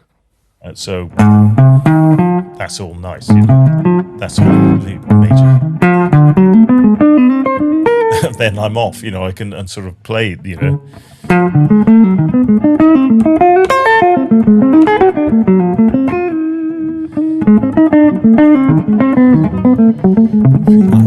I sort of start in. I play something, if I've got like a half whole line, that's the place to start it, not where it's like really out. And then once I play this, now I've hooked the listener, they're following, that's it, but I'm looking for doorways, and the doorway basically is from the major third up. I've got whole step, half step, whole step, half step, whole step from the third up. So I can play something in that range and then move it round in minor thirds. But I've also got a whole tone sequence. I've got from flat 7 to root to 2 to the 3 to the raised fourth. There's like a whole load of... So I can use that as a means then to set up a whole tone line, which I can then move around in tones, and the listener will follow it because there's a compelling musical logic that they will follow, and you can drag them right out by doing that. But you can't go straight for the throat and start throwing flat 9s in right from the start. You've got to work your way to that. And so I tend to work along this sort of spectrum whereby I've got mixed Lydian in the middle, and I can go, okay, down minor, up through mixed Lydian, up through Lydian dominant, and then that opens doors to these other sounds. I can go off into half whole or whole tone. Yeah. It happens to be here. I didn't place it here, but I just saw it in the script.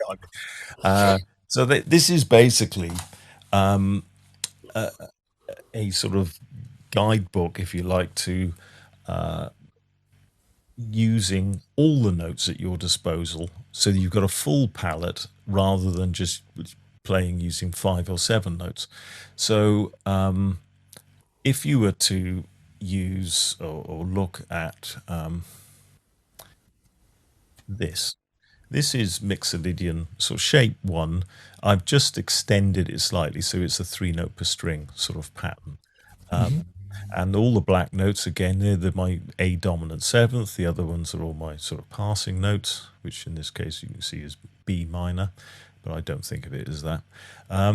But so in terms of layers as you go through, you've got your chord tones, you've got your auxiliary sort of scale notes, which are the yellow ones, but then you can use all the other stuff.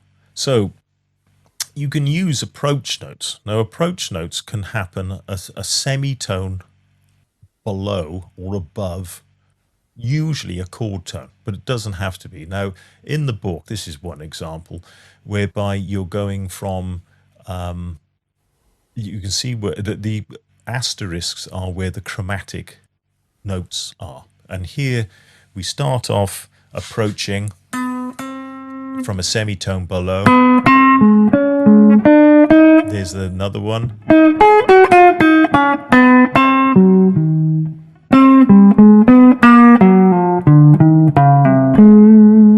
So as a line, this goes. There's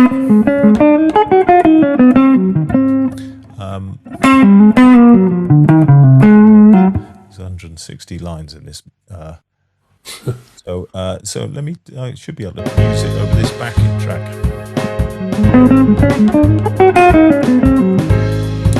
It's the second half. There it goes. I have to read it as I'm playing it.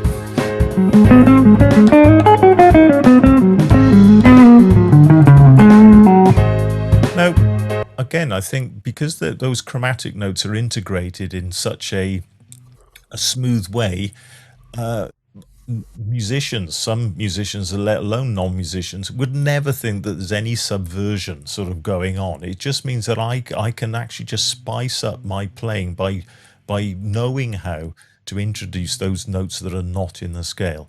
This is a simple, probably the first step, and that's why it's the first chapter, whereby you're going a semitone from a semitone below, target notes, and as you can see in the third bar, in the second half of it, you are approaching from above, and that is it tends to sound more dissonant than if you're coming from below for some reason, but it does.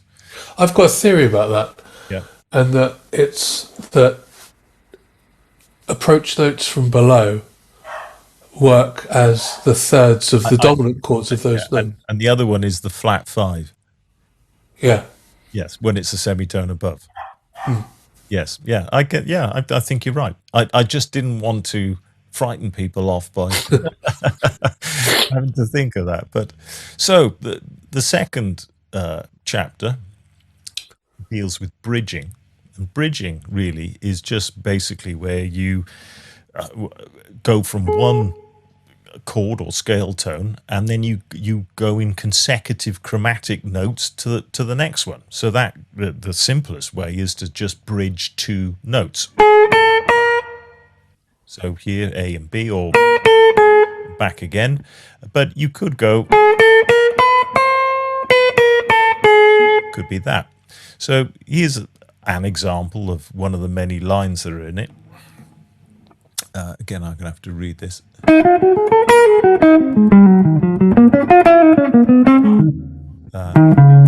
Is that right? Okay.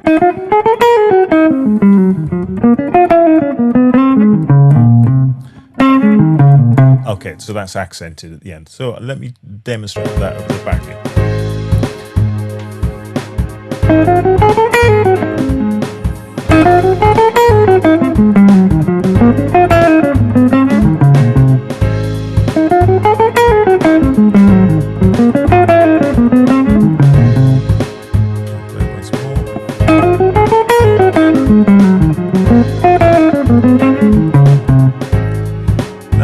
Again, it's not set in stone. I might just mess about with that if I'm playing it.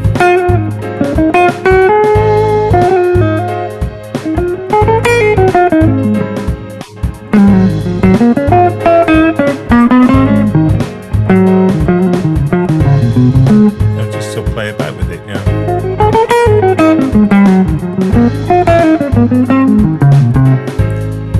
But that, I've crowbarred 4 bridges in that one line. You then get enclosure. Now, enclosure is basically where you target a note from both above and below. And because we're dealing with chromatic enclosure, every one of these enclosures has got a chromatic note in it, but enclosure doesn't have to have chromaticism in it. But because this book is about chromaticism, this is a common thing. So this line goes.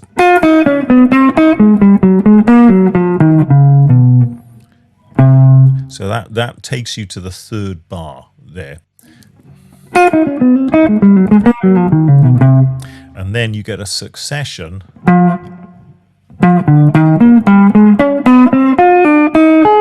Now we've got groups of 3 here which rhythmically give it sort of interest. Now I should have learnt these lines before I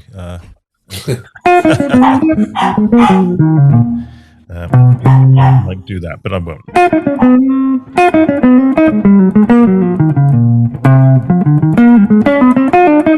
Okay, I've got it. So let's try that. That against the background.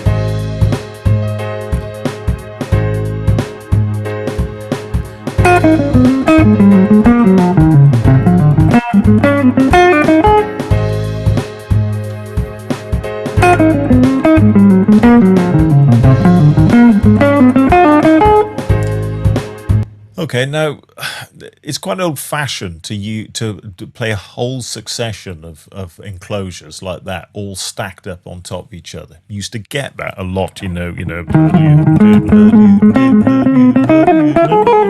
that type of stuff, sort of horn lines and stuff. But you can disguise it by playing 3 against 4. But often you'll just get 1 or 2 within a line. It's just that I have crammed a load in here just to act as an example. The 4th chapter deals with delayed resolution. Now, delayed resolution is basically where it's my term, really, for whereby if you've got here in the first bar, you've got this effectively. And parallel to that, you've got, and what happens is that this top line on the B string has been interrupted or delayed by the inclusion of notes from another string. It just happened. I mean, it could be as simple as this, so that if you have, I could perhaps go like just one note just to break that movement up. It's just that we've got a sort of full-throated and then interrupted by, so they've got this sort of chromatic journey, if you like, and they go, and that leads me to bar 2, and then I do the opposite just because you can. So I'm going, and then leading that to that.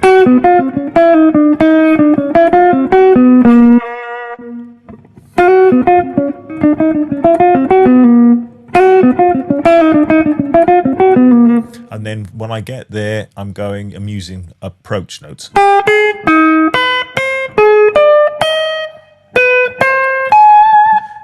We don't have to put that end bit on. Let's just look at that first bit. So against this backing,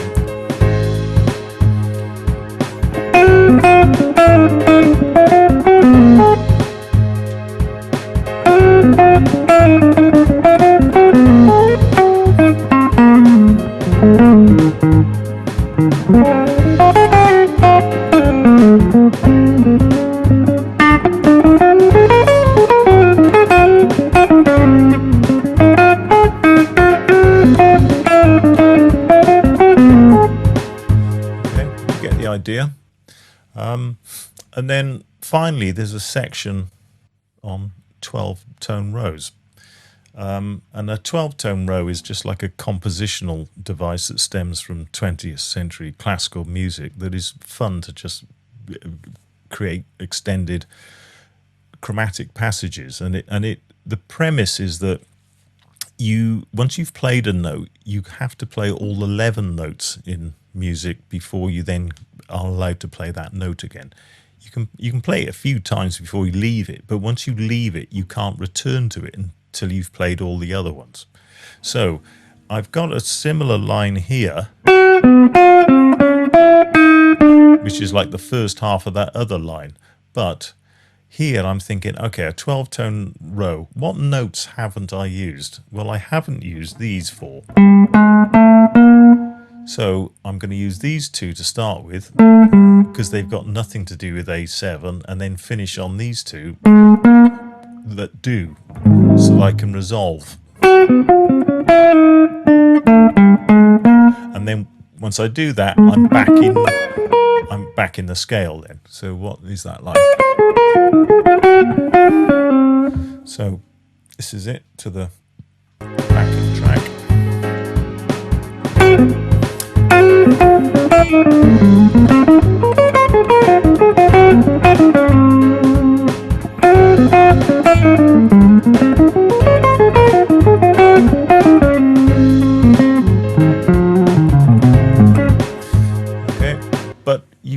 Basically, this is highly chromatic. It is all over the place, but you play it, and you just gotta. There are different sort of techniques for doing these. You can have like contrary motion or convergent motion, divergent motion. There's a whole set which again I go through in the book, but each section dwells on probably, I don't know, 20-30 lines that are caged based, and then each one is followed then by a solo study, like an 80-bar solo study that is crammed full of that particular technique being used, and then it goes all the way through to the end where you're using all 5 techniques all thrown into 2 80-bar solos.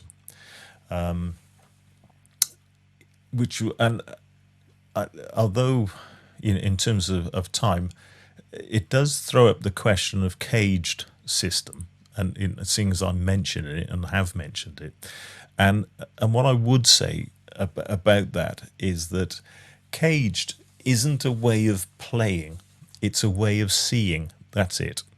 So it allies itself to where the octaves are on the guitar. So if I'm playing G, I've got these spans. I've got one area there, I've got another area here, another one there, another there, and the final one is that. And then I'm back again. So within this area, I've got that, this one, you've got, and it's caged because you start with your open C shape, followed by your open A shape, moved up, followed by your open G shape, moved up, followed by your open E shape, moved up, followed by your open D shape, moved up, and then you're back to C again. So C, A, G, E, D, they correspond to that, and it means that you end up with these sort of visual reference points that stay over the territory of the chord. Now, it doesn't mean to say that you have to play up and down like this and can't play 3 notes per string. I play 3 notes per string. I play along the length of one string. I go all over the place. But when I'm doing that, I've got these hardwired visual reference points that I am referring to as I play through it. And it means that certainly when you come to play through changes, you haven't got a 3 note per string pattern that, if you start a chord like this, that starts taking you away from the chord territory when I want to be here in order to make the sort of musical connections that I want. I can play 3 notes per string, but when I do it, I'm basically drifting from one cage shape into the next. And it's no more complicated than that. But basically, a caged reference, it's 5 shapes rather than 7, which is what you get if you play 3 notes per string. Harmonically, it's just more defined. It's got all the 2 note per string pentatonic shapes in it, and it keeps you over the same territory of the guitar, so that, or gives you that visual reference rather. You can move wherever you want. But at any time, you've got this self-contained entity that is perfect for giving yourself roadmaps for sort of learning how to play round changes. Yeah, exactly. I think also a lot of people don't really understand that the cage system is a sort of all size, one size fits all system for any device, you know, be it chords or scales or arpeggios or whatever. It's not just moving those, you know, 5 chords for which it's named after up and down the neck, you know, which is obviously what people sort of tend to use it for first, and then they get introduced to the system because of that.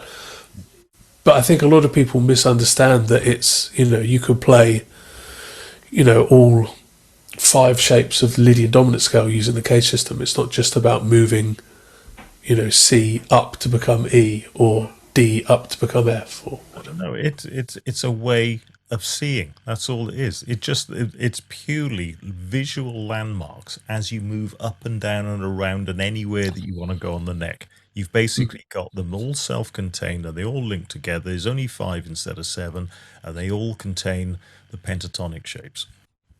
And they're all, I mean, the way I see it is that they're all oriented around the root notes of those Yes. 5 shapes. Yeah. Because I think it could be quite difficult to see, like, if you were to, you know, be looking at, say, Locrian natural second, it could be quite difficult to see how that really has anything to do with that C major shape, for instance. But if you just distill it down to its root notes, Yes. you know, then that is the system, really, isn't it? It's the root note configuration of those open chords. Yeah, and remember, as far as I'm concerned, I'm rarely playing something like Locrian Natural 2 in its pure form. Because unless somebody is playing a minus 9th flat 5 behind me, Yeah. if it's a minus 7 flat 5, basically I'm playing Locrian, but I'm actually sneaking that natural 2 in. And so I'm still playing those same old caged shapes, the major scale mode shapes, but I've learned, you know, I've got repertoire for sneaking that note in that is consistent with the way that I throw major 7th in with Dorian. Yeah. Amazing. Well, thanks for that, Shaun. That's fantastic. Okay, I'm sure it'll be hugely useful for everybody.